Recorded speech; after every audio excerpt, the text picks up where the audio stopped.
বিসমিল্লাহির রহমানির রহিম। প্রিয় ভাই ও বোনেরা, আসসালামু আলাইকুম।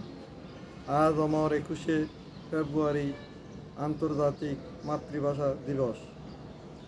1952 সালের 21শে ফেব্রুয়ারি রাষ্ট্রভাষা বাংলার দাবিতে ঢাকা বিশ্ববিদ্যালয়ের ছাত্ররা 144 ধারা ভঙ্গ করে মিছিল বাহির করিলে পুলিশের গুলিতে প্রাণ হারান সালাম, বরকত, রফিক, জব্বার সহ অনেকে। আমি তাহাদের শ্রদ্ধার সাথে স্মরণ করি এবং রুহের আত্মার মাগফিরাত কামনা করি। আরও স্মরণ করি 24শে জুলাই আগস্টের ছাত্র জনতার বৈষম্য বিরোধী আন্দোলনের সকল বীর শহীদদের স্মরণ করি।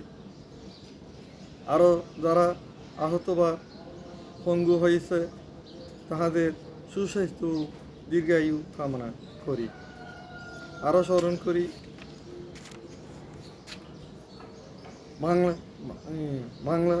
বাংলার শেরে বাংলা একে ফজলুল হক সাহেব, গণতন্ত্রের মানসূত্র হোসেন শহীদ সরওয়ার্দী সাহেবকে। আরও স্মরণ করি মাওলানা আব্দুল হামিদ খান ভাসানী।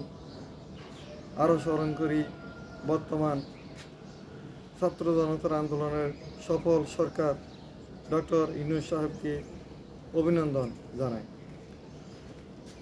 আরও স্মরণ করি মহান স্বাধীনতার ঘোষক, মুক্তিযুদ্ধের সেক্টর কমান্ডার শহীদ প্রেসিডেন্ট জিয়াউর রহমানকে শ্রদ্ধার সাথে স্মরণ করি এবং মুক্তিযুদ্ধের বীর শহীদদের শ্রদ্ধার সাথে স্মরণ করি এবং 2009 সালের পিলখানায় বিডিআরের 57 জন সেনা কর্মকর্তাকে শ্রদ্ধার সাথে স্মরণ করি। আমি বাংলাদেশ ভারতসহ বিশ্বের সকল বাংলা ভাষাভাষী সকল মানুষকে শুভেচ্ছা ও অভিনন্দন জানাই। পশ্চিমবাংলা ও আসাম সহ সকল বাঙালিদেরকেও নয়াদিল্লির পরাধীনতা হইতে বেরিয়ে এসে আমাদের বাংলাদেশের সাথে এক হওয়ার আহ্বান জানাই। যারা বাঙালি সবাই স্বাধীন সার্বভৌম বাংলাদেশ গঠনের জন্য ভারতীয় আধিপত্যবাদী সকল ষড়যন্ত্র প্রতিহত করার আহ্বান জানাই।